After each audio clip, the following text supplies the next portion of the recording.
Fungi में दूसरे type का रिप्रोडक्शन है एसेक्सुअल रिप्रोडक्शन। तो ऐसा रिप्रोडक्शन जो माइटोस्पोर्स के द्वारा होता है एसेक्सुअल रिप्रोडक्शन कहलाता है। तो इसमें माइटोसिस के द्वारा डिफरेंट टाइप के स्पोर्स का फॉर्मेशन होता है। कौन कौन से स्पोर्स हैं वो अब हम लोग डिस्कस करेंगे यहाँ पे।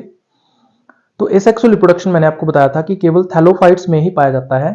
तो थैलोफाइट्स को हमने दो प्लांट ग्रुप्स में डिवाइड किया था, एल्गी एंड फंजाई। तो इन दोनों प्लांट ग्रुप्स के अंदर ही आपको एसेक्सुअल रिप्रोडक्शन देखने को मिलेगा। तो यहां पर माइटोस्पोर्स का फॉर्मेशन होता है। अब ये जो माइटोस्पोर्स हैं ये कैसे बनेंगे, माइटोसिस से इनका फॉर्मेशन होगा।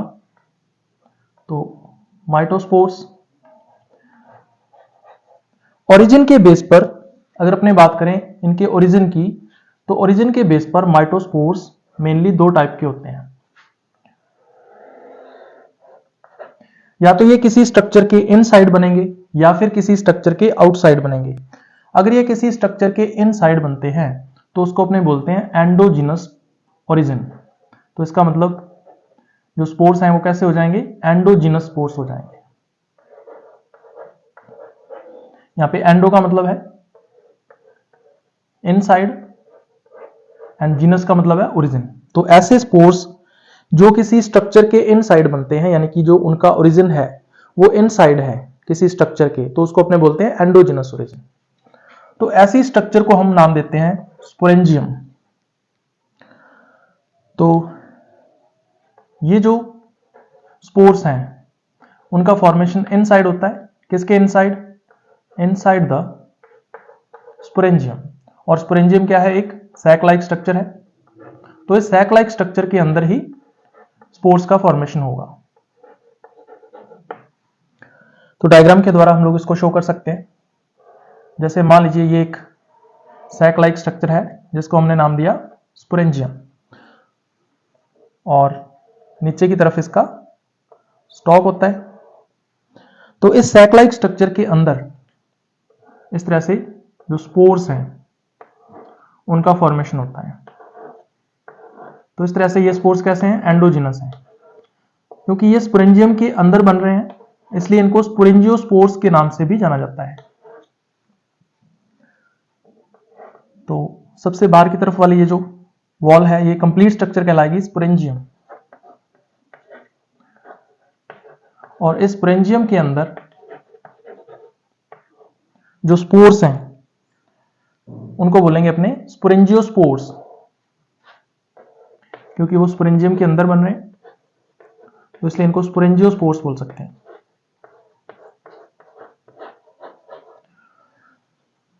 और ये जो स्टॉक लाइक स्ट्रक्चर है इसको नाम दिया जाता है स्पोरेंजियोफोर, यानी स्पोरेंजियम को धारण करने वाला स्पोरेंजियोफोर। तो ये फर्स्ट टाइप है एंडोजिनस स्पोर्स ओरिजिन के बेस पर।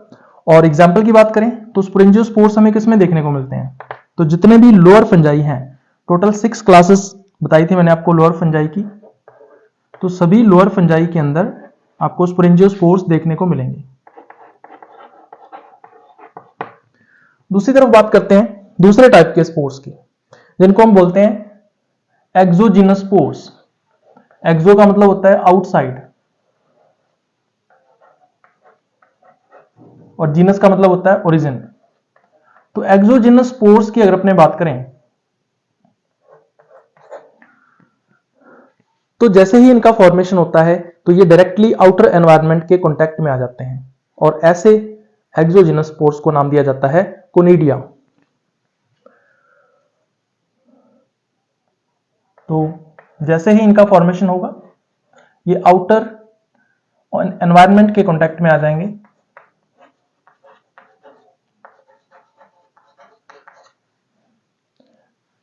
तो आउटर एनवायरनमेंट कांटेक्ट जो है वो यहां पर देखने को मिलता है, और ऐसे स्पोर्स को नाम दिया जाता है कोनिडिया।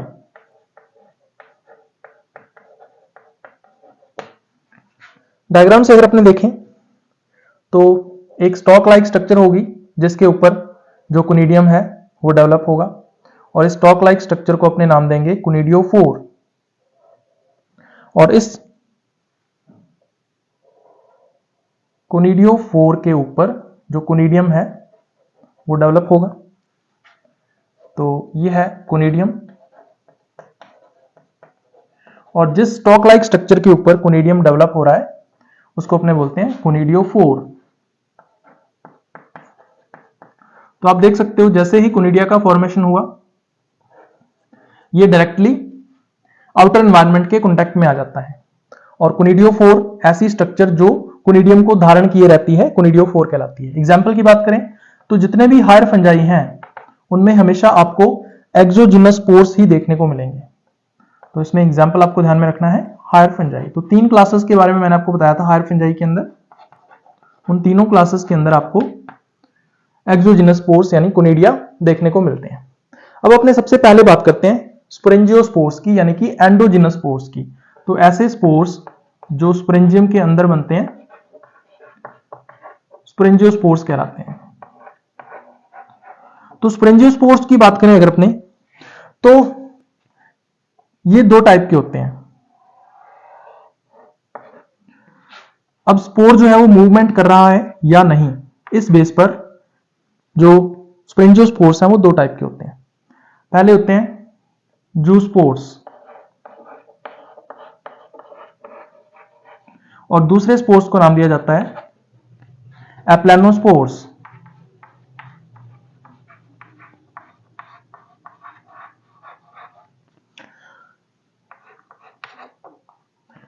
जैसा कि नाम से पता चल रहा है जो जूस्पोर्स हैं ये एक्वेटिक होते हैं, यानी वाटर के अंदर ही आपको देखने को मिलेंगे। तो एक्वेटिक मीडियम चाहिए जूस्पोर्स के लिए। जबकि जो एप्लानोस्पोर्स होते हैं ये टेरेस्ट्रियल होते हैं, इसका मतलब ये वाटर के अंदर नहीं होंगे, इनको मीडियम नहीं चाहिए। तो ये कैसे होते हैं? टेरेस्ट्रियल। जूस्पोर्स की बात करें तो जैसा कि नाम से पता चल रहा है जू का मतलब होता है एनिमल, तो एनिमल लाइक स्पोर्स। एनिमल्स क्या कर सकते हैं? मूवमेंट कर सकते हैं, एक प्लेस से दूसरे प्लेस तक जा सकते हैं। उसी तरह से जो स्पोर्स हैं वो भी मूवमेंट कर सकते हैं, एक प्लेस से दूसरे प्लेस तक जा सकते हैं। और मूवमेंट करने के लिए क्या चाहिए? मीडियम चाहिए। तो मीडियम कौन सा होता है? वाटर होता है यहाँ पे, क्योंकि एक्वेटिक होते हैं ये। दूसरा, मूवमेंट करने के लिए क्या चाहिए इनको? फ्लैजिला चाहिए। बिना फ्लैजिला के मूवमेंट नहीं हो सकती। तो इसका मतलब ये है कि जो जूस्पोर्स हैं वो फ्लैजिलेटेड स्ट्रक्चर्स हैं। तो दूसरा जो डिफरेंस आता है जूस्पोर्स और एप्लानोस्पोर्स के बीच में वो है मूवमेंट का। जो जूस्पोर्स हैं ये कैसे होते हैं? मोटाइल स्ट्रक्चर्स होते हैं, जबकि जो एप्लानोस्पोर्स हैं ये नॉन मोटाइल स्ट्रक्चर्स होते हैं।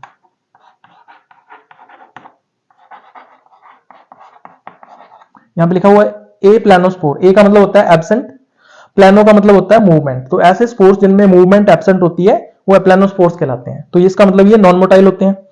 अब जूस्पोर्स को मोटाइल है तो मूवमेंट करने के लिए क्या चाहिए? इनको फ्लैजिला चाहिए। तो इसका मतलब जूस्पोर्स कैसे होते हैं? फ्लैजिलेटेड स्ट्रक्चर्स हैं। तो फ्लैजिला जो है वो हेल्प करते हैं मूवमेंट के अंदर। जो एप्लानोस्पोर्स हैं ये टेरेस्ट्रियल है, इसका मतलब इनको मूवमेंट करने के लिए या इनमें मूवमेंट होती ही नहीं है, तो इनको मीडियम भी नहीं चाहिए, तो इसलिए ये टेरेस्ट्रियल है। इनको ये नॉन मोटाइल है, मूवमेंट नहीं करने, इसका मतलब ये हुआ कि इनमें फ्लैजिला भी क्या होंगे? एब्सेंट होंगे। तो थर्ड कैरेक्टर इसके अंदर जो आता है वो है कि ये कैसे होते हैं? नॉन फ्लैजिलेटेड होते हैं।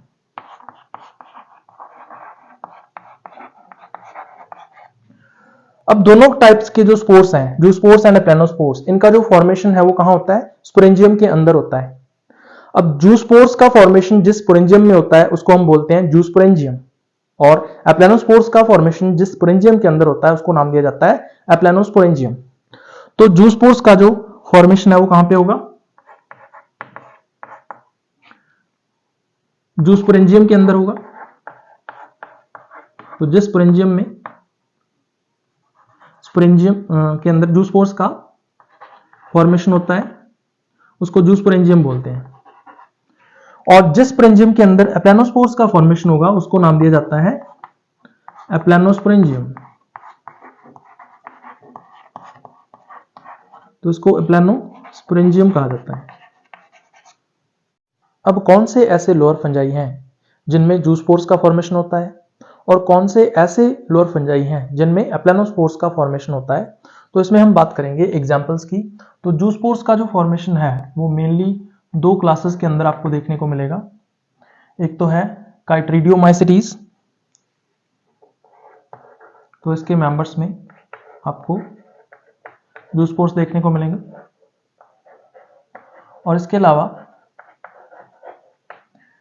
oomaicites जो क्लास है उसमें भी यही कंडीशन देखने को मिलती है। एप्लेनोस्पोर्स का फॉर्मेशन कौन से लोअर फंजाई में होता है, तो इसमें आपको दो क्लासेस के नाम ध्यान में रखने हैं, जिसमें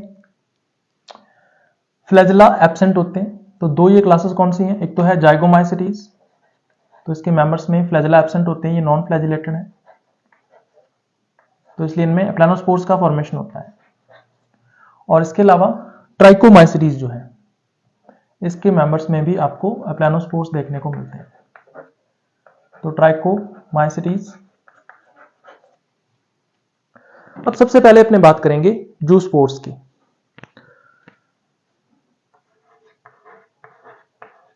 अब जो जूस्पोर्स हैं ये फ्लैजिलेटेड होते हैं। अब जब डेवलपमेंट होता है किसी भी फंगस का, चाहे वो एसेक्सुअल रिप्रोडक्शन कर रहा हो चाहे वो सेक्सुअल रिप्रोडक्शन कर रहा हो, तो जब भी न्यू थैलस बनता है या न्यू माइसीलियम बनता है, उस दौरान कितनी स्पोर स्टेजेस आती हैं या कितनी मोटाइल स्पोर स्टेजेस आती हैं या कितनी बार जूस्पोर्स बनते हैं। अगर सिर्फ एक ही बार जूस्पोर्स बनेंगे तो उसको अपने बोलते हैं मोनोप्लेनेटिक। मोनो का मतलब होता है सिंगल, प्लेनेटिक का मतलब होता है मोटाइल स्टेज। अगर डेवलपमेंट के दौरान दो बार कंटिन्यूअसली फ्लैजिलेटेड स्ट्रक्चर्स बनती हैं यानी कि जूस्पोर्स बनते हैं तो उसको बोलते हैं डाइप्लेनेटिक। उसी तरह से अगर डेवलपमेंट के दौरान दो से ज्यादा बार फ्लैजिलेटेड स्ट्रक्चर्स यानी जूस्पोर्स का फॉर्मेशन होता है तो उसको अपने बोलते हैं पॉलीप्लेनेटिक। तो इस तरह से डेवलपमेंट के दौरान जो मोटाइल स्टेजेस हैं वो कितनी बार आती हैं, इस बेस पर जो जूस्पोर्स हैं वो मेनली तीन टाइप के होते हैं। सबसे पहला कहा जाता है मोनोप्लेनेटिक।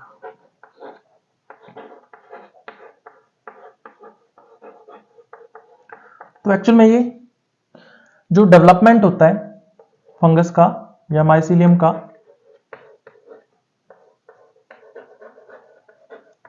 उसके टाइप्स हैं। तो मोनोप्लेनेटिक के अंदर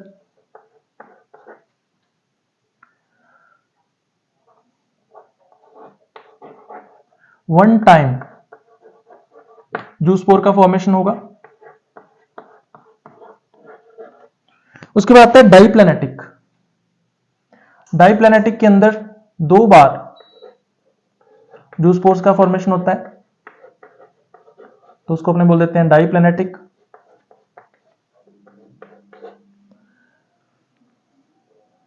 तो टू टाइम्स जूस्पोर्स का जो फॉर्मेशन है वो हमें देखने को मिलेगा डाइप्लेनेटिक के अंदर। इसको डायग्राम से देखेंगे अभी अपने। और थर्ड टाइप इसमें आता है पॉलीप्लेनेटिक।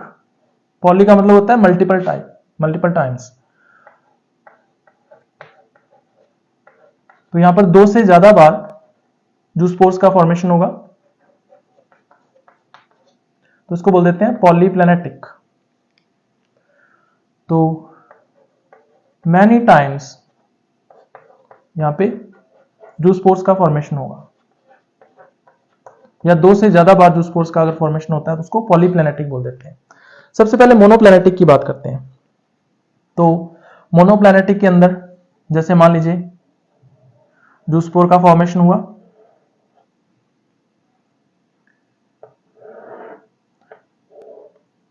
फ्लैजिलेटेड स्ट्रक्चर है।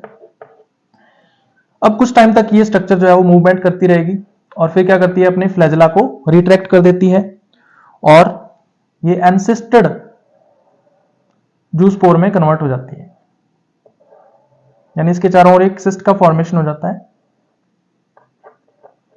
तो इसको एनसिस्टेड जूस्पोर बोलते हैं अपने। उसके बाद इस जूस्पोर के जर्मिनेशन से जो माइसीलियम है उसका फॉर्मेशन हो जाता है। तो यहां पर देख सकते हो आप, सिर्फ वन टाइम जूस्पोर का फॉर्मेशन हुआ है तो उसको अपने बोलते हैं मोनोप्लेनेटिक कंडीशन। ऐसी कंडीशन हमें किसमें देखने को मिलती है, तो आपको एग्जांपल इसमें ध्यान में रखना है। ओमाइसीटीज के कुछ मेंबर्स हैं, जैसे पाइथियम,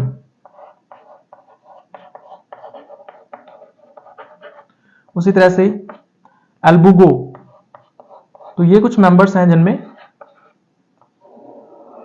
मोनोप्लैनेटिक कंडीशन देखने को मिलती है, जो कि नॉर्मल कंडीशन है। डाइप्लैनेटिक की बात करें तो यहां पर 2 टाइम्स जूस्पोर्स का फॉर्मेशन होगा। तो फर्स्ट टाइम जो जूस्पोर्स बनते हैं वो इस टाइप से होते हैं, देखो पायरीफॉर्म होते हैं, और इस पर 2 टाइप के फ्लैजेला शो करने हैं, एक विप्लेश टाइप, दूसरा टेंसल टाइप।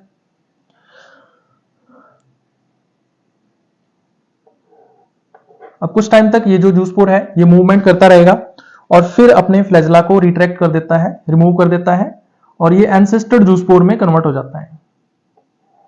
तो एंसेस्टर जूस्पोर बन गया। अब ये जो एंसेस्टर जूस्पोर है ये वापस से क्या करेगा, जूस्पोर में कन्वर्ट होगा, और इस बार जो जूस्पोर बनेगा वो रेनिफॉर्म होता है,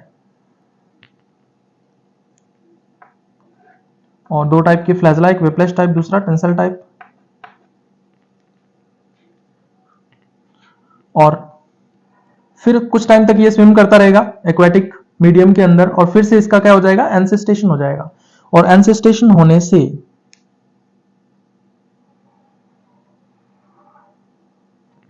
इसके चारों ओर एक सिस्ट का फॉर्मेशन हो जाता है।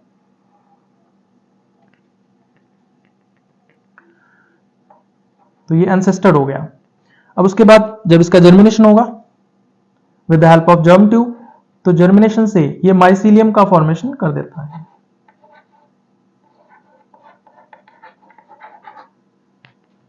अब यहां पे 2 टाइम्स जूस्पोर्स का फॉर्मेशन हुआ है। जो फर्स्ट टाइम जूस्पोर्स बने हैं इसको अपने बोलते हैं प्राइमरी जूस्पोर्स, और जो सेकंड टाइम जूस्पोर बनेगा इसको अपने बोलेंगे सेकेंडरी जूस्पोर्स। तो ये है डाइप्लैनेटिक कंडीशन। ऐसी कंडीशन किसमें देखने को मिलती है, तो आपको कुछ एग्जांपल्स इसमें ध्यान में रखने हैं। फर्स्ट एग्जांपल इसमें आता है सैप्रोलेजनिया, जो कि एक एक्वेटिक सैप्रोफाइट है, सैप्रोलेजनिया।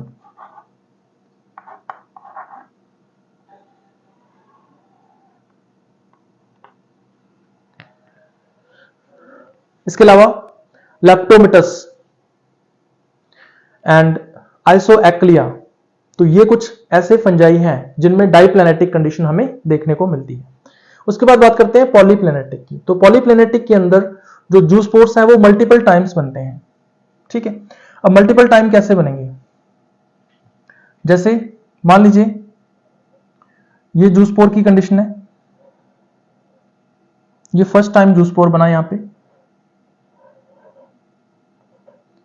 2 फ्लैजेला शो करने हैं इसके ऊपर, एक विप्लेश टाइप, दूसरा टेंसल टाइप। उसके बाद फिर से क्या होगा, ये एंसेस्टर हो जाएगा, अपने जो फ्लैजेला हैं उनको रिमूव कर देगा, और ये एंसेस्टर जूस्पोर के अंदर कन्वर्ट हो जाएगा। तो ये एंसेस्टर जूस्पोर बन गया। अब फिर उसके बाद ये क्या करेगा, फिर से एक नए टाइप का जूस्पोर बनाएगा, जो कैसा होगा, रेनिफॉर्म होगा, और इस पर 2 फ्लैजेला जो हैं वो प्रेजेंट होते हैं, एक विप्लेश टाइप का, दूसरा टेंसल टाइप का। उसके बाद फिर से इसका क्या हो जाएगा, एंसेस्टेशन हो जाएगा, और ये एंसेस्टर जूस्पोर में कन्वर्ट हो जाएगा। इस तरह से सिस्ट का फॉर्मेशन हो जाता है इसके चारों ओर, और ये एंसेस्टर जूस्पोर में कन्वर्ट हो जाता है। उसके बाद फिर से क्या करेगा, ये जूस्पोर में कन्वर्ट हो जाएगा इस तरह से, और ये कैसा होगा, रेनिफॉर्म या किडनी शेप्ड, और 2 टाइप के जो फ्लैजेला हैं, एक विप्लेश टाइप, दूसरा टेंसल टाइप, इस पे देखने को मिलता है। उसके बाद फिर से क्या होगा, ये एंसेस्टेशन होगा इसका, ये एंसेस्टर जूस्पोर में कन्वर्ट हो जाएगा इस तरह से। और फिर जब इसका जर्मिनेशन होगा तो जर्मिनेशन होने पर ये क्या बनाएगा, माइसीलियम का फॉर्मेशन कर देता है। तो यहां पर देख सकते हो आप मोर देन 2 टाइम्स, मतलब यहां पे 3 टाइम्स जो स्पोर स्टेजेस हैं यानी जो स्पोर्स है उनका फॉर्मेशन हो रहा है, तो इसको पॉलीप्लेनेटिक कंडीशन कहा जाता है। तो जो सबसे पहले जूस्पोर बना है उसको प्राइमरी जूस्पोर कहा जाता है, उसके बाद जो सेकंड टाइम पे जूस्पोर बना है उसको सेकेंडरी जूस्पोर कहा जाता है, और जो थर्ड टाइम पे जूस्पोर बना है इसको टर्शरी जूस्पोर कहा जाता है। तो ये कंडीशन कहलाती है पॉलीप्लेनेटिक। ऐसी कंडीशन हमें किसमें देखने को मिलती है, तो आपको एक एग्जांपल इसमें ध्यान में रखना है, डिक्ट्यूकस। तो डिक्ट्यूकस में हमें पॉलीप्लेनेटिक कंडीशन देखने को मिलती है। अब अपने बात करते हैं एप्लेनोस्पोरेंजियम की। तो एप्लेनोस्पोरेंजियम के अंदर एप्लेनोस्पोर्स का फॉर्मेशन होता है। अब नंबर ऑफ एप्लेनोस्पोर्स के बेस पर जो एप्लेनोस्पोरेंजियम है वो मेनली 2 टाइप की होती है। तो 2 टाइप्स में इसको डिवाइड करते हैं अपने। पहला टाइप इसमें आता है मीरोस्पोरेंजियम।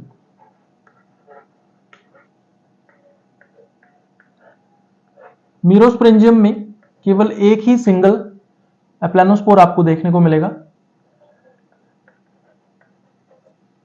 और दूसरा टाइप इसमें आता है स्पोरेंजियोलम। स्पोरेंजियोलम के अंदर जो नंबर ऑफ एप्लेनोस्पोर्स हैं वो मोर देन 1 होते हैं, लेकिन उनका जो नंबर है वो फिक्स रहता है।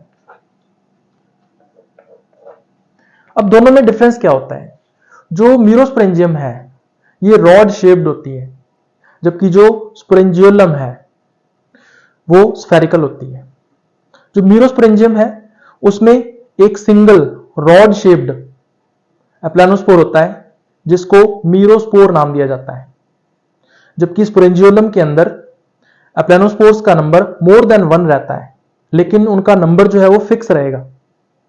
जैसे नंबर ऑफ एप्लेनोस्पोर्स जो है वो 8 हो सकते हैं या 16 या 32 या 64 इस तरह से, लेकिन नंबर फिक्स होगा इनका।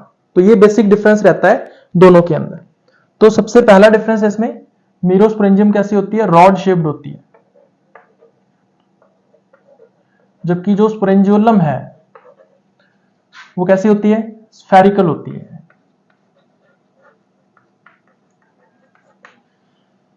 जो मीरोस्पोरेंजियम है इसमें एक सिंगल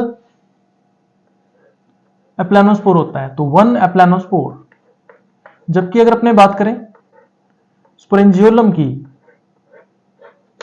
तो इसमें मैनी एप्लेनोस्पोर्स होते हैं, मोर देन 1 है, मैनी एप्लेनोस्पोर्स, लेकिन इन एप्लेनोस्पोर्स का जो नंबर है वो क्या होता है, फिक्स होता है।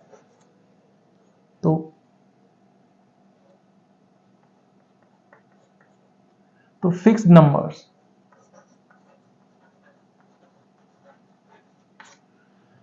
चलिए इसको डायग्राम से अपने देखते हैं। तो जो मीरोस्पोरेंजियम है वो कैसी होती है, रॉड शेप्ड होती है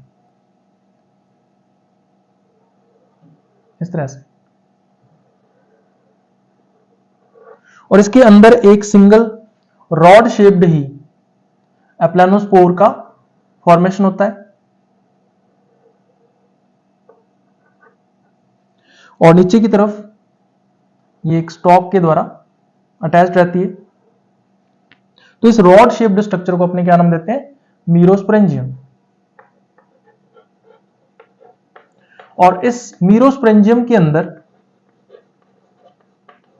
एक रॉड शेप्ड एप्लेनोस्पोर होता है जिसको नाम दिया जाता है मीरोस्पोर।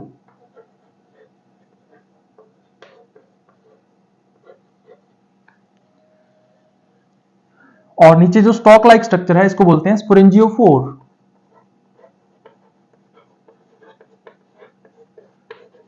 तो मीरोस्पोरेंजियम जो है वो हमें किसमें देखने को मिलती है, तो इसमें आपको एक फंगस ध्यान में रखना है, मार्टेंसेला। तो मार्टेंसेला के अंदर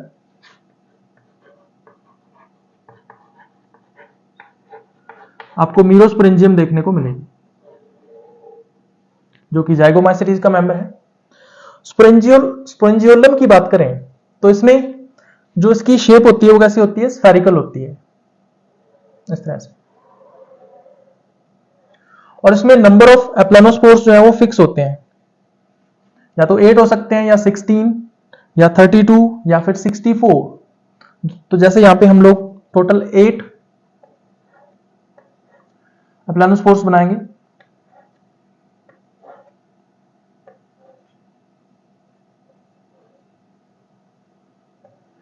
इस तरह से। और नीचे की तरफ इसमें क्या होता है, इसका एक स्टॉक होता है जिसको स्पोरेंजियोफोर नाम दिया जाता है। तो इसको अपने बोलते हैं स्पोरेंजियोलम। और इस स्पोरेंजियोलम के अंदर 8 एप्लानोस्पोर्स को हमने शो किया है। तो ये है एप्लानोस्पोर्स।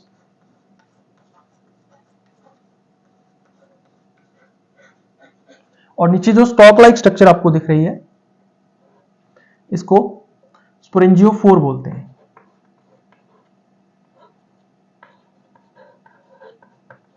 जो कि अटैच्ड रहती है स्पोरेंजियोलम के साथ, या स्पोरेंजियोलम को धारण की रहती है। एग्जाम्पल की बात करें अगर अपने, तो हमें जो स्पोरेंजियोलम है वो देखने को मिलती है एक फंगस के अंदर जिसका नाम है थैम्नोस्टाइलम। तो थैम्नोस्टाइलम के अंदर आपको स्पोरेंजियोलम देखने को मिलेगी। तो थैम्नोस्टाइलम फंगस का नाम आपको ध्यान में रखना है। तो अभी तक अपने बात की स्पोरेंजियोस्पोर्स की। अब अपने बात करते हैं कोनिडिया की, जो कि कैसे हैं, एक्सोजिनस ओरिजिन के होते हैं। तो कोनिडिया का जो फॉर्मेशन है वो केवल हायर फंजाई के अंदर ही हमें देखने को मिलता है। जो कोनिडियम है ये सिंगुलर वर्ड है, अगर सिंगल स्ट्रक्चर को शो करना है तो कोनिडियम बोलेंगे, और अगर मोर देन वन है तो उसको अपने कोनिडिया बोल देते हैं। तो कोनिडिया का फॉर्मेशन केवल हायर फंजाई में होता है और ये एक्सोजिनस ओरिजिन के होते हैं। अब इनकी अरेंजमेंट की हम लोग बात करते हैं। तो अरेंजमेंट की अगर अपने बात करें तो 5 टाइप की जो अरेंजमेंट है डिफरेंट फंजाई के अंदर कोनिडिया की, वो हमें देखने को मिलती है। तो अरेंजमेंट जो है यहाँ पे 5 टाइप्स की है जो हम लोग स्टडी करेंगे। तो ये कौन कौन सी अरेंजमेंट है, तो इसको हम लोग देखेंगे एक एक करके। सबसे पहली कंडीशन क्या हो सकती है कि जो कोनिडियोफोर है, जैसे मान लीजिए ये कोनिडियोफोर है, इस कोनिडियोफोर के ऊपर एक सिंगल कोनिडियम जो है वो डेवलप हो, ये पहली कंडीशन हो सकती है। तो जो फर्स्ट अरेंजमेंट है वो कहलाती है सिंगल। इसको अपने सिंगल नाम देंगे, सिंगल कोनिडियम है ये कोनिडियम।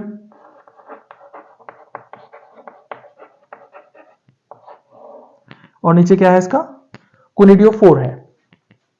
तो एक कोनिडियोफोर के ऊपर केवल एक सिंगल उसके एपेक्स पर कोनिडियम जो है वो डेवलप होगा, तो इसको सिंगल अरेंजमेंट कहा जाता है। दूसरी अरेंजमेंट आती है, जैसे मान लीजिए कि ये कोनिडियोफोर है और इस कोनिडियोफोर पर इसके एपेक्स पर एक अनब्रांच्ड चेन की फॉर्म में जो कोनिडिया हैं उनका फॉर्मेशन हो। सबसे नीचे की तरफ जो बना हुआ कोनिडियम होगा वो स्मॉल साइज का होता है, यंग होता है, लेकिन जैसे जैसे हम ऊपर की तरफ जाते हैं जो कोनिडियम का साइज है वो कंटिन्यूअसली इंक्रीज होता जाता है। तो ये जो अरेंजमेंट है इसको अपने बोलते हैं, इस ऑर्डर को अपने बोलते हैं बेसिपिटल ऑर्डर। तो एक चीज हमेशा ध्यान रखना, कोनिडियोफोर के ऊपर जो कोनिडिया है वो हमेशा बेसिपिटल ऑर्डर में डेवलप होते हैं। तो ये सेकंड अरेंजमेंट है जिसको अपने नाम दिया है अनब्रांच्ड चेन।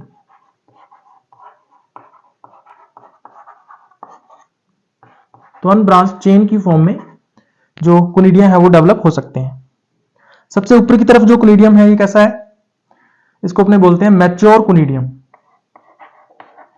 सबसे लार्ज साइज का है। और सबसे नीचे की तरफ जो कोनिडियम आपको दिखेगा वो कैसा होगा, यंग कोनिडियम, इसको अपने बोलते हैं यंग कोनिडियम।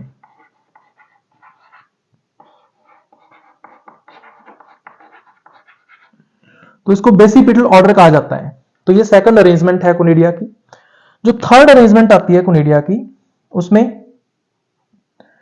जो चेन है वो ब्रांच्ड हो जाती है। जैसे मान लीजिए ये कोनिडियोफोर है और इस कोनिडियोफोर पर पहले तो अनब्रांच्ड चेन डेवलप होगी कोनिडिया की, सबसे नीचे की तरफ स्मॉल साइज का यंग कोनिडियम। उसके बाद जैसे जैसे अपने ऊपर की तरफ चले जाते हैं वैसे वैसे जो साइज है कोनिडिया का वो इंक्रीज होना शुरू हो जाता है और सबसे एपेक्स पर सबसे मैच्योर कोनिडियम आपको देखने को मिलता है। तो इस तरह की जो अरेंजमेंट है वो बेसिपेटल अरेंजमेंट कहलाती है या बेसिपेटल ऑर्डर कहलाता है। अब ये जो चेन है ये बीच में से क्या हो जाती है, ब्रांच्ड हो जाती है। यहां से मान लीजिए ब्रांचिंग होगी एक,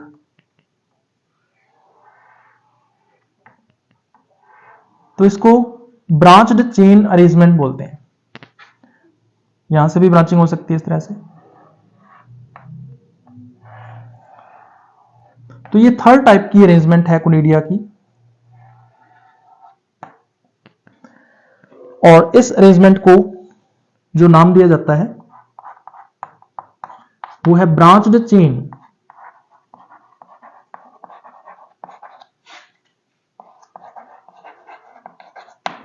अब यहां पे ये जो चेन है ये तो है मेन चेन,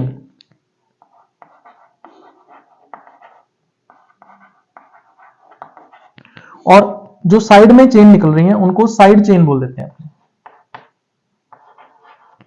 या साइड ब्रांच या साइड चेन बोल सकते हैं, जो कि एक ब्रांच ही होती है। तो ये थर्ड अरेंजमेंट है कोनिडिया की। कोनिडिया की नेक्स्ट अरेंजमेंट आती है वेसिकुलर टाइप। तो इसमें क्या होता है, जो कोनिडियोफोर है उसका एपेक्स पार्ट जो है उसमें स्वेलिंग आ जाती है। तो ये जो स्वोलन टिप है इसके ऊपर बॉटल शेप्ड स्ट्रक्चर्स डेवलप होती हैं जिनको फाइलाइड्स कहा जाता है। हर एक फाइलाइड पर एक अनब्रांच चेन की फॉर्म में जो कोनिडिया है वो डेवलप होते हैं बेसिपेटल ऑर्डर के अंदर। तो इसको देखते हैं अपने, जैसे मान लीजिए ये कोनिडियोफोर है और इस कोनिडियोफोर का जो एपेक्स पार्ट होगा वो वेसिकुलर हो जाता है स्वेलिंग की वजह से। जो स्वोलन टिप है इसको अपने वेसिकल नाम देते हैं। इस वेसिकल के ऊपर बॉटल लाइक स्ट्रक्चर्स जो हैं वो डेवलप होती हैं जिनको फाइलाइड कहा जाता है। तो ये बॉटल शेप्ड स्ट्रक्चर्स हैं जिनको फाइलाइड नाम दिया जाता है। अब हर एक फाइलाइड पर जो कोनिडिया हैं वो बेसिपेटल ऑर्डर में डेवलप होते हैं। सबसे नीचे की तरफ जो कोनिडियम होगा वो स्मॉल साइज का होगा। जैसे जैसे हम ऊपर की तरफ जाएंगे वैसे वैसे जो कोनिडियम का साइज है वो इंक्रीज होता जाएगा और सबसे एपेक्स पर जो कोनिडियम होगा वो लार्ज साइज का होगा। बिल्कुल सेम कंडीशन हर एक फेलाइड के ऊपर देखने को मिलती है। तो हर एक फेलाइड पर एक अनब्रांच चेन देखने को मिलती है कोनिडिया की, जिसका ऑर्डर होता है बेसिपिटल। तो कोनिडिया हमेशा बेसिपिटल ऑर्डर में डेवलप होते हैं कोनिडियोफोर के ऊपर, और सबसे एपेक्स पर जो कोनिडियम होगा वो मैच्योर होगा। तो यहां पर ये जो स्वोलन टिप दिख रही है इसको नाम दिया जाता है वेसिकल। और जो वेसिकल है ये स्वोलन टिप है, किसकी स्वोलन टिप है, कोनिडियोफोर की। तो ये कोनिडियोफोर है जिसके ऊपर कोनिडिया डेवलप हुए हैं, और वेसिकल के ऊपर एक बॉटल शेप्ड स्ट्रक्चर है जिसको अपने नाम दिया है फेलाइड। तो ये है फेलाइड। इस फेलाइड पर जो कोनिडिया है वो बेसिपिटल ऑर्डर में डेवलप हुए हैं। तो सबसे छोटे वाला जो कोनिडियम है इसको अपने क्या बोलेंगे, यंग कोनिडियम।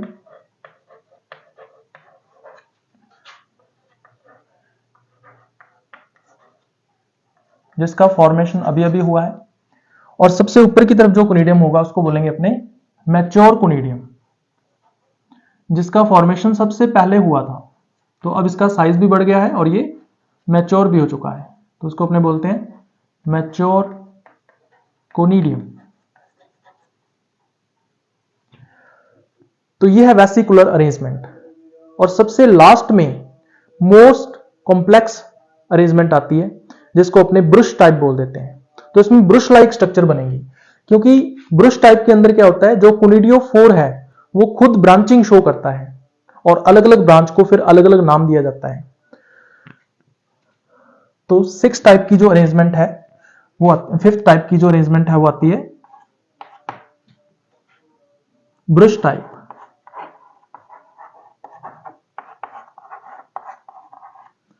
तो ब्रुश टाइप के अंदर जैसे मान लीजिए ये कोनिडियोफोर है, ये कोनिडियोफोर जो है आगे बाइपोडियल ब्रांचिंग शो करता है।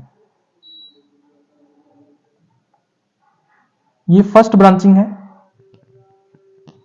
और फिर ये आगे फिर और ज्यादा ब्रांचिंग होगी आगे, ये सेकंड ब्रांचिंग है।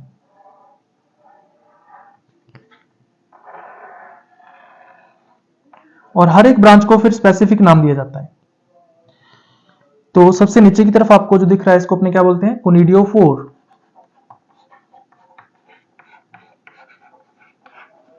कोनिडियोफोर की ब्रांचेस की बात करें तो जो फर्स्ट ब्रांच है इसको नाम दिया जाता है रेमस। तो ये रेमस है। और जो सेकंड ब्रांच है ये वाली, देखो रेमस कितनी है टोटल, यहां पे 2 रेमस दिख रही होंगी आपको, 1 2। जो सेकंड ब्रांच है, ये सेकंड ब्रांच कितनी है, देखो 1 2 3 4, तो टोटल 4 सेकंड ब्रांचेस हैं। और सेकंड ब्रांच को नाम दिया जाता है मेटुला।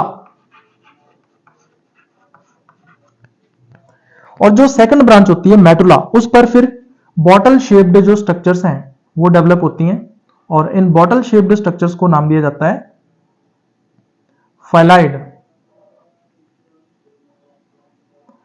तो इस तरह से हर एक मेटुला पर या सेकंड ब्रांच के ऊपर 2 बॉटल शेप्ड स्ट्रक्चर्स जो हैं वो आपको देखने को मिलती हैं।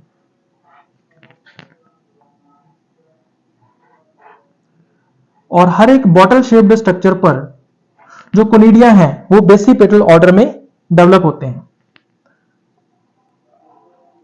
सबसे नीचे की तरफ यंग कोनिडियम और सबसे ऊपर की तरफ आपको मैच्योर कोनिडियम जो है वो देखने को मिलेगा। तो इस तरह से हर एक फेलाइड जो है उस पर एक अनब्रांच्ड चेन जो है वो कोनिडिया की हमें देखने को मिलती है। और इस तरह का जो ऑर्डर है वो कहलाता है बेसिपेटल ऑर्डर।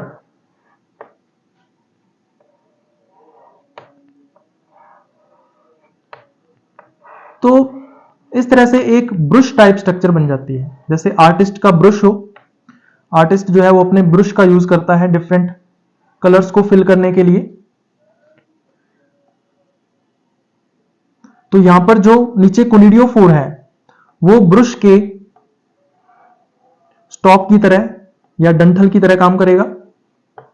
और जो ऊपर वाली जितनी भी ब्रांचिंग है कोनिडियोफोर की और साथ में ये जो चेन्स हैं कोनिडियोफोर की, ये आपस में मिलकर एक ब्रुश टाइप स्ट्रक्चर का फॉर्मेशन करेंगी। और इस टाइप की जो अरेंजमेंट है कोनिडिया की वो हमें देखने को मिलती है 2 फंगस के अंदर मेनली। और भी एग्जांपल्स हो सकते हैं लेकिन 2 फंगस मेन है, आपने उनके नाम भी सुने होंगे। सबसे पहला फंगस इसमें आता है पेनिसिलियम। तो पेनिसिलियम में पेनिसिलिन की खोज की थी अलेक्जेंडर फ्लेमिंग के द्वारा 1924 के अंदर। तो पेनिसिलिन क्या है, सबसे पहला डिस्कवर्ड एंटीबायोटिक है। तो उस पेनिसिलिन की खोज पेनिसिलियम में की गई थी। पेनिसिलियम की एक स्पीसीज होती है पेनिसिलियम नोटेटम, उसमें पेनिसिलिन की खोज की थी सर अलेक्जेंडर फ्लेमिंग ने 1924 के अंदर। तो पेनिसिलियम के अंदर जब एसेक्सुअल रिप्रोडक्शन होता है तो उस टाइम पे इस ब्रुश टाइप की अरेंजमेंट जो है वो कोनिडिया की देखने को मिलती है। दूसरा जो फंगस है वो है एस्परजिलस। तो एस्परजिलस में भी यही ब्रुश टाइप स्ट्रक्चर जो है वो देखने को मिलती है। तो इसमें सबसे ऊपर की तरफ जो कोनिडियम है इसको क्या बोलेंगे अपने, मैच्योर कोनिडियम।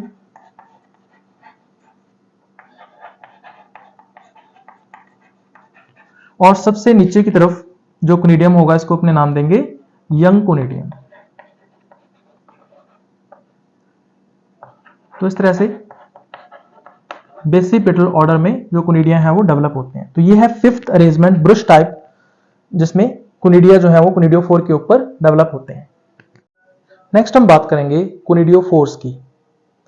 जो कोनिडियोफोर्स हैं वो वेजिटेटिव हाइफा से डिफरेंट हैं या उनके सिमिलर हैं, और उसके बाद फिर जो कोनिडियोफोर्स हैं वो सिंगल हैं या फिर एग्रीगेटेड हैं।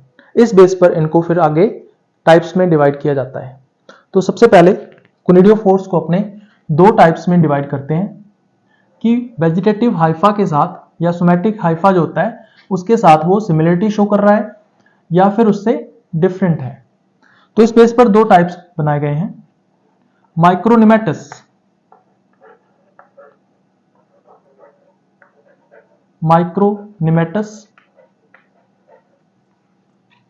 एंड मैक्रोनिमेटस।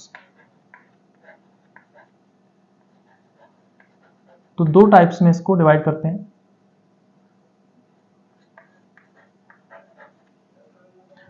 माइक्रोनिमेटस और मैक्रोनिमेटस में क्या डिफरेंस है? जो माइक्रोनिमेटस है वो एक्सटर्नल अपीयरेंस के अंदर या दिखने में बिल्कुल वेजिटेटिव हाइफा या सोमैटिक हाइफा के इक्वल होता है। हम दोनों को आइडेंटिफाई नहीं कर सकते कि इनमें से कौन सा कोनिडियोफोर है और कौन सा सोमैटिक हाइफा है, तो इसलिए बिल्कुल सिमिलर होते हैं। तो ऐसे कोनिडियोफोर जो सिमिलर होते हैं, किसके सिमिलर होते हैं? सिमिलर टू वेजिटेटिव हाइफा, उनको हम माइक्रोनिमेटस बोलते हैं। तो ऐसे कोनिडियोफोर्स जो वेजिटेटिव हाइफा जैसे दिखाई देते हैं उनको माइक्रोनिमेटस कहा जाता है। दूसरी तरफ आता है मैक्रोनिमेटस। मैक्रोनिमेटस जो है वो क्लियरली डिस्टिंग्विश्ड होते हैं फ्रॉम द सोमैटिक हाइफा या वेजिटेटिव हाइफा से। इसका मतलब ये है कि हम बाहर से देखकर ये बता सकते हैं कि इनमें से ये सोमैटिक हाइफा है और ये कोनिडियोफोर है। तो इसका मतलब दोनों डिस्टिंग्विश होते हैं या दोनों एक दूसरे से डिफरेंट एक्सटर्नल अपीयरेंस के होते हैं। तो मैक्रोनिमेटस अपने किसको बोलेंगे? जो डिफरेंट हो, एक्सटर्नल अपीयरेंस के अंदर डिफरेंट होता है। किससे डिफरेंट होता है? फ्रॉम वेजिटेटिव या सोमैटिक हाइफा से। इसीलिए हम दोनों को डिस्टिंग्विश कर सकते हैं।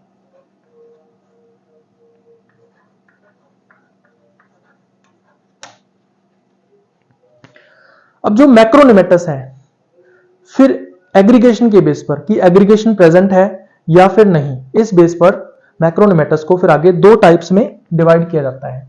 तो बेस्ड अपॉन एग्रीगेशन मैक्रोनिमेटस जो कोनिडियोफोर्स हैं उनको दो टाइप्स में हम डिवाइड करते हैं। तो ये दो टाइप्स कौन कौन से हैं?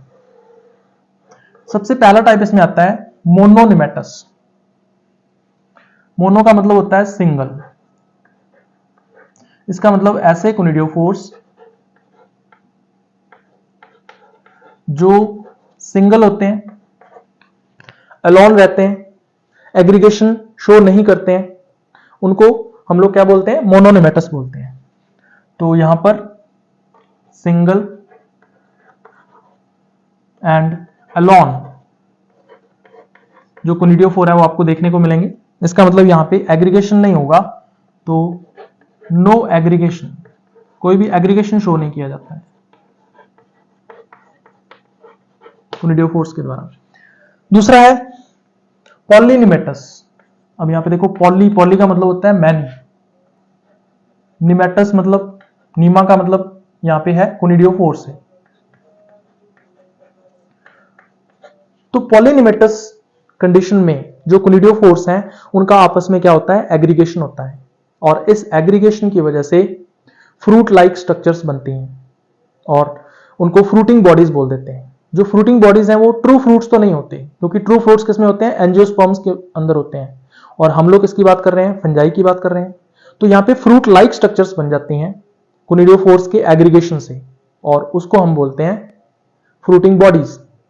तो ये फ्रूटिंग बॉडीज जो हैं वो एसेक्सुअल रिप्रोडक्शन के प्रोडक्ट की फॉर्म में बन रही हैं, इसलिए इस प्रोसेस को हम बोलते हैं एसेक्सुअल फ्रक्टिफिकेशन। तो एसेक्सुअल फ्रक्टिफिकेशन क्या है? जो कोनिडियोफोर्स हैं उनका एग्रीगेशन होता है और फ्रूटिंग बॉडीज का फॉर्मेशन होता है। तो पॉलिनेमेटोस में एग्रीगेशन प्रेजेंट होता है।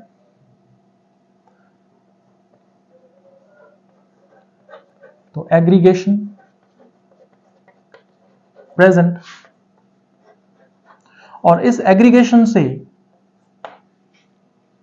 फ्रूटिंग बॉडीज का फॉर्मेशन होता है या फ्रूट लाइक स्ट्रक्चर्स का फॉर्मेशन होता है, जिनको हम क्या बोल देते हैं? फ्रूटिंग बॉडीज बोल देते हैं।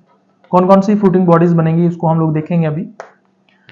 और इस प्रोसेस को हम बोलते हैं एसेक्सुअल फ्रक्टिफिकेशन, क्योंकि एसेक्सुअल रिप्रोडक्शन है ये, और इस एसेक्सुअल रिप्रोडक्शन के बाद फ्रूटिंग बॉडीज अगर बनती हैं तो उसको बोलते हैं एसेक्सुअल फ्रक्टिफिकेशन। तो कौन कौन सी फ्रूटिंग बॉडीज हैं जो एसेक्सुअल फ्रक्टिफिकेशन के अंदर बनती हैं? तो इसमें हम लोग डिस्कस करेंगे कुछ फ्रूटिंग बॉडीज के बारे में। सबसे पहले मोनोनिमेटस की बात कर लेते हैं। तो मोनोनिमेटस जो कंडीशन है वो हमें किसमें देखने को मिलती है? तो इसमें आपको एग्जांपल्स ध्यान में रखने हैं। सिंगल या एलोन कोनिडियोफोर्स हमें देखने को मिलते हैं, जैसे पेनिसिलियम के अंदर, उसी तरह से एस्परजिलस, इसमें भी सिंगल होता है। उसी तरह से एक नाम आता है एल्बुगो का, इसमें भी सिंगल होता है। और इसके अलावा अल्टरनेरिया में भी सिंगल कंडीशन होती है। तो इनमें एग्रीगेशन नहीं होता, यानी कि इनमें फ्रूटिंग बॉडीज का फॉर्मेशन नहीं होता है। पॉलिनेमेटस के अंदर फ्रूटिंग बॉडीज बनती हैं। तो कौन कौन सी फ्रूटिंग बॉडीज के बारे में यहां पर हम लोग डिस्कस करेंगे? तो फ्रूटिंग बॉडीज जो हैं उसमें हम डिस्कस करेंगे 4 फ्रूटिंग बॉडीज के बारे में। सबसे पहले इसमें आती है सिन्निमा, या फिर इसको नाम दिया जाता है कोरिमियम। इसको सिन्निमा भी बोलते हैं और कोरिमियम भी बोलते हैं। और दूसरी जो बॉडी हम लोग इसमें करेंगे वो है स्पोरोडोकियम। और थर्ड जो फ्रूटिंग बॉडी बनती है वो है एसरबुलस।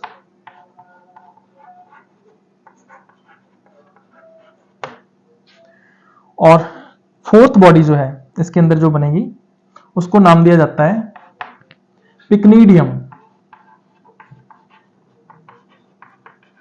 तो ये ऐसी फ्रूटिंग बॉडीज हैं जो एसेक्सुअल फ्रक्टिफिकेशन के बाद बनती हैं या एसेक्सुअल रिप्रोडक्शन के बाद बनती हैं, इसलिए इसको बोलते हैं हम एसेक्सुअल फ्रक्टिफिकेशन। तो सबसे पहली जो स्ट्रक्चर है फ्रूटिंग बॉडी है वो है सिन्निमा या कोरिमियम। तो हम लोग सिन्निमा की बात करेंगे।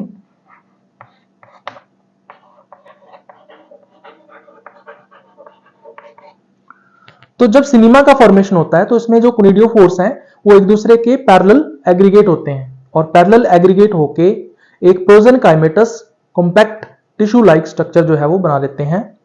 और नीचे बेस होता है, तो इनका कॉमन बेस होता है इन सभी कोनिडियोफोर्स का, और ऊपर की तरफ जो कोनिडिया हैं वो डेवलप होते हैं। तो इस स्ट्रक्चर को अपने नाम देते हैं सिनेमा, या फिर इसको कोरिमियम कहा जाता है। तो इसमें पैरेलल एग्रीगेशन होता है कोनिडियोफोर्स का, और पैरेलल एग्रीगेशन होने से प्रोजेनकाइमेटस स्ट्रक्चर बनती है। ये प्रोजेनकाइमेटस नेचर की होती है, प्रोजेनकाइमा की बनी होती है। तो प्रोजेनकाइमेटस स्ट्रक्चर है। डायग्राम से इसको देखते हैं। जैसे मान लीजिए ये एक कोनिडियोफोर है, सेप्टेट है। दूसरा जो कोनिडियोफोर आएगा वो बिल्कुल इसके साथ पैरेलल एग्रीगेटेड होगा इस तरह से। जो थर्ड कोनिडियोफोर होगा वो इस तरह से इसके साथ एग्रीगेटेड होगा। इस तरह से काफी सारे जो कोनिडियोफोर्स हैं वो एक दूसरे के साथ पैरेलल अटैच हो जाते हैं या जुड़ जाते हैं और एक प्रोजेनकाइमेटस टिश्यू लाइक स्ट्रक्चर का फॉर्मेशन कर देते हैं। अब नीचे की तरफ इनका जो बेस है वो कॉमन रहता है और जो कोनिडिया है वो इसके ऊपर डेवलप होते हैं इस तरह से।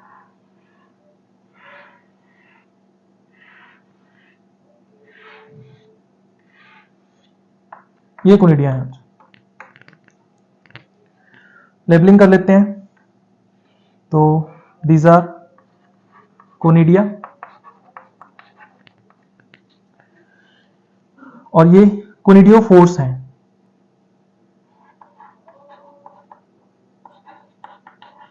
जो पैरेलल एग्रीगेटेड है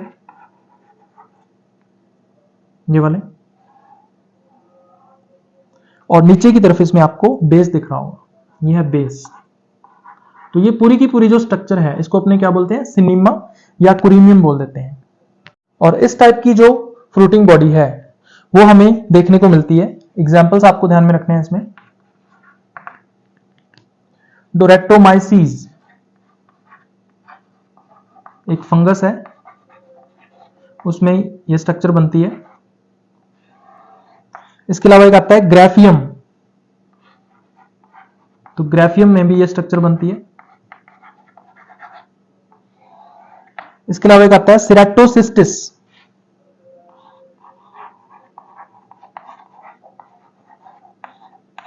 तो सेरेटोसिस्टिस में भी सिनेमा या कुरीमियम देखने को मिलता है। और एक एग्जाम्पल इसमें आपको और ध्यान में रखना है, एंथ्रोबोट्रियम। तो एंथ्रोबोट्रियम के अंदर भी सिनेमा या कुरीमियम का फॉर्मेशन होता है। सेकंड जो फ्रूटिंग बॉडी है वो है स्पोरोडोकियम। तो स्पोरोडोकियम एक कुशन लाइक स्ट्रक्चर है जो कि प्रोजेनकाइमा की बनी होती है और इसकी खास बात यह है कि इस पर जो कोनिडियोफोर्स हैं वो लूजली अरेंज्ड होते हैं या लूजली जॉइंट होते हैं और आसानी से वो इस स्पोरोडोकियम से सेपरेट हो सकते हैं। तो इसकी स्ट्रक्चर हम लोग देखेंगे यहाँ पे। तो स्पोरोडोकियम क्या है, कुशन लाइक स्ट्रक्चर होती है ये।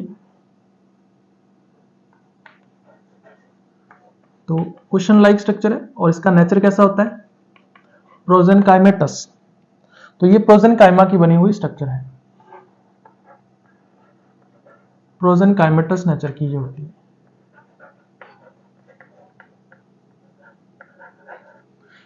तो जैसे मान लीजिए ये हमारे पास एक कुशन लाइक स्ट्रक्चर है और ये जो स्ट्रक्चर है वो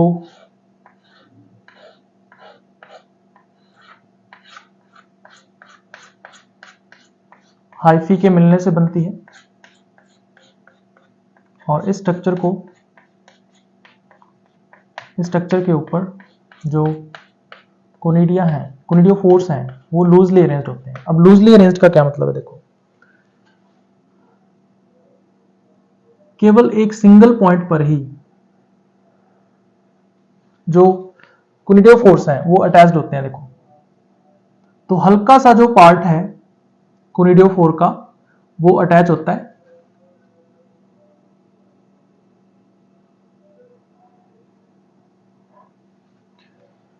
इस कुशन लाइक स्ट्रक्चर के ऊपर। तो ये कोनिडियोफोर्स हैं जो इसके चारों ओर प्रेजेंट होते हैं।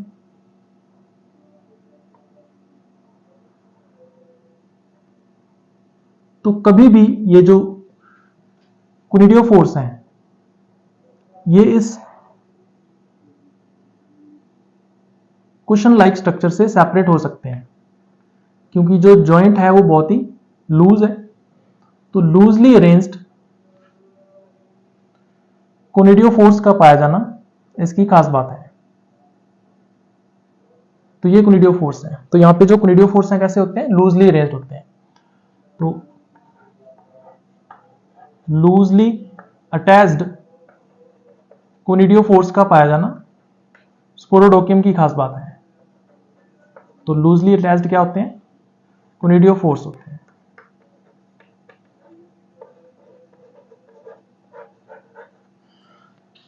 अब ये जो कोनिडियोफोर्स हैं, हर एक कोनिडियोफोर के ऊपर एक सिंगल कोनिडियम जो है वो आपको इस तरह से देखने को मिलेगा। तो इस टाइप की जो स्ट्रक्चर है वो स्पोरोडोकियम कहलाती है।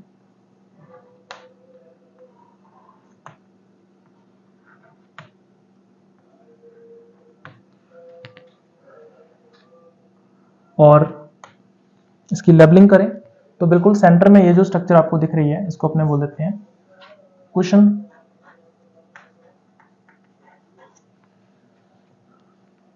और ये जो इलोंगेटेड या लॉन्ग स्ट्रक्चर आपको दिख रही है, इसको बोलते हैं अपने कोनिडियोफोर,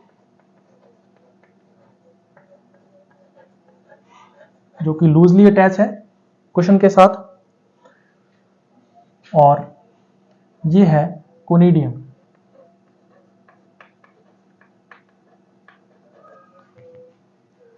स्पोरोडोकियम हमें दो फंजाई के अंदर मेनली देखने को मिलती है। इसमें दो एग्जांपल्स आपको ध्यान में रखने हैं। एक तो है ट्यूबरकुलेरिया। तो ट्यूबरकुलेरिया में आपको स्पोरोडोकियम देखने को मिलेगी। और दूसरा फंगस आपको ध्यान में रखना है एपिकोकम।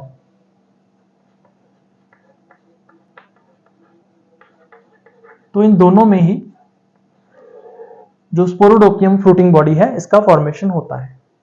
उसके बाद जो थर्ड फ्रूटिंग बॉडी है वो है एसरवुलस।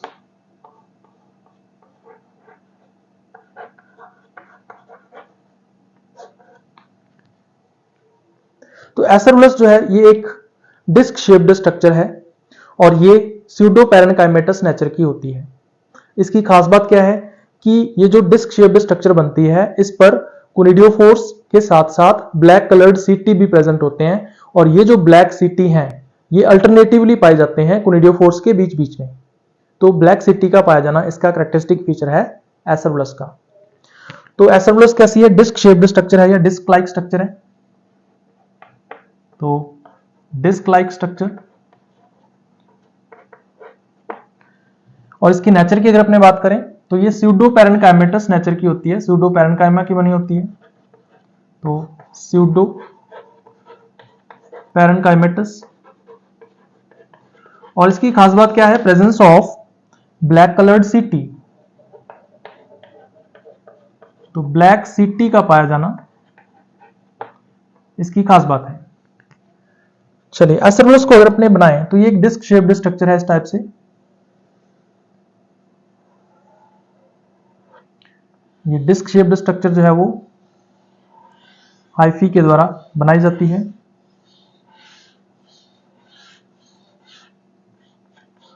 और इस डिस्क शेप्ड स्ट्रक्चर पर कोनिडियोफोर्स एंड ब्लैक कलर्ड जो सीटी हैं वो अल्टरनेटिवली प्रेजेंट होते हैं। जैसे मान लीजिए ये कोनिडियोफोर है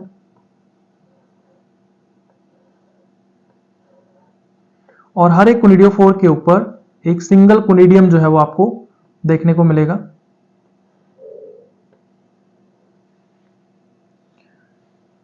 तो ये सिंगल कोनिडियम है हर एक कोनिडियोफोर के ऊपर।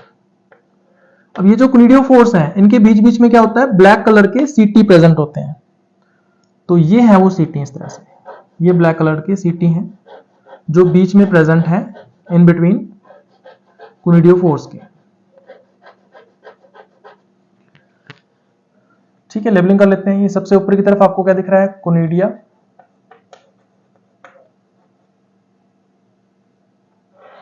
ये वाले।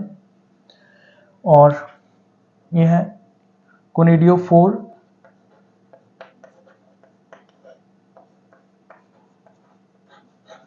और जो बीच में आपको दिख रहा है ये वाली जो स्ट्रक्चर है, इसको अपने बोलते हैं ब्लैक सीटा।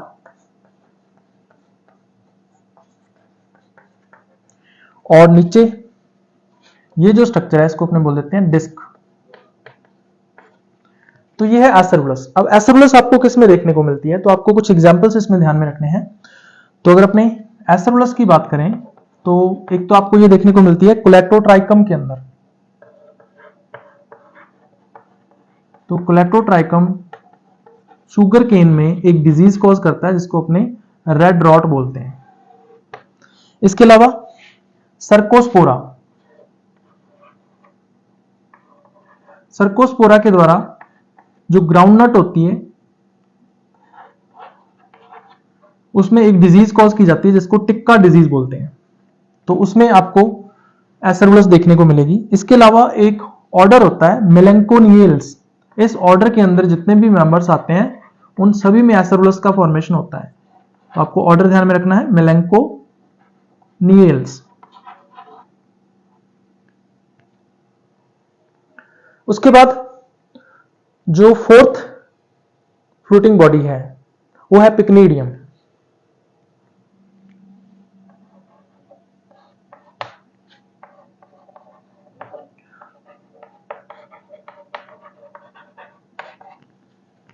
पिक्नीडियम की अगर अपने बात करें तो ये एक फ्लास्क शेप्ड स्ट्रक्चर है और इस फ्लास्क शेप्ड स्ट्रक्चर के अंदर कोनिडियोफोर्स डेवलप होते हैं और कोनिडियोफोर्स के ऊपर कोनिडिया डेवलप होते हैं, तो इस स्ट्रक्चर को अपने बोल देते हैं पिक्नीडियम। तो पिक्नीडियम कैसी है? फ्लास्क शेप्ड है,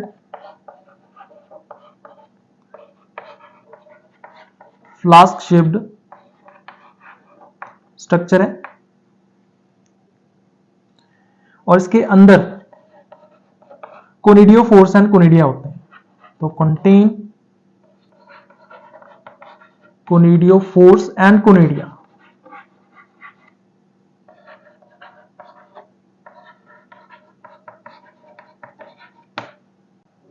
तो ये अंदर से एम्प्टी होती है और इसके अंदर कोनिडियोफोर्स एंड कोनिडिया जो है वो डेवलप होते हैं। इसकी स्ट्रक्चर की अगर अपने बात करें तो ये कुछ इस टाइप से दिखाई देगी, फ्लास्क शेप्ड है इस तरह से,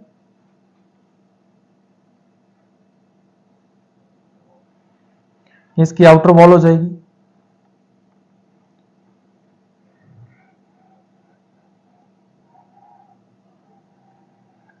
और ये इसकी जो ओपनिंग है इसको ऑस्टियोल कहा जाता है।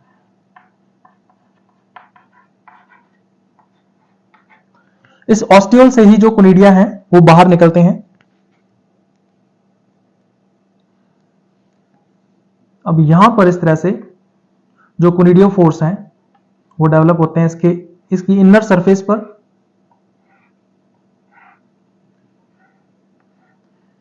और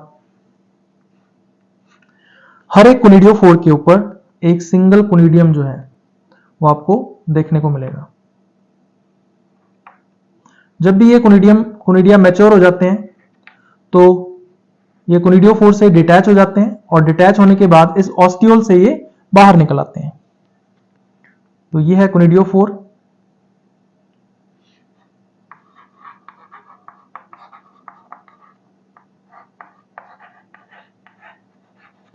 और इसके ऊपर एक सिंगल कोनिडियम जो है हर एक के ऊपर डेवलप होता है, इसको अपने क्या बोलेंगे? कोनिडियम।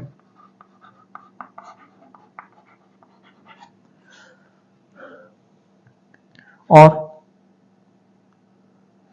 ये है पिक्नीडियम, पिक्नीडियम वॉल, इसकी वॉल हो जाएगी। एग्जाम्पल की बात करेंगे अपने तो पिक्नीडियम हमें किसमें देखने को मिलती है, तो आपको कुछ फंजाई हैं जिनके नाम आपको ध्यान में रखने हैं, जिसमें सबसे पहला नाम इसमें आता है फोमा और इसके साथ एक नाम और आता है सेप्टोरिया। तो सेप्टोरिया में भी पिक्नीडियम देखने को मिलती है। और एक एग्जांपल और इसमें ध्यान में रखना है आपको, स्फीरोप्सिस। तो स्फीरोप्सिस में भी पिक्नीडियम का फॉर्मेशन होता है।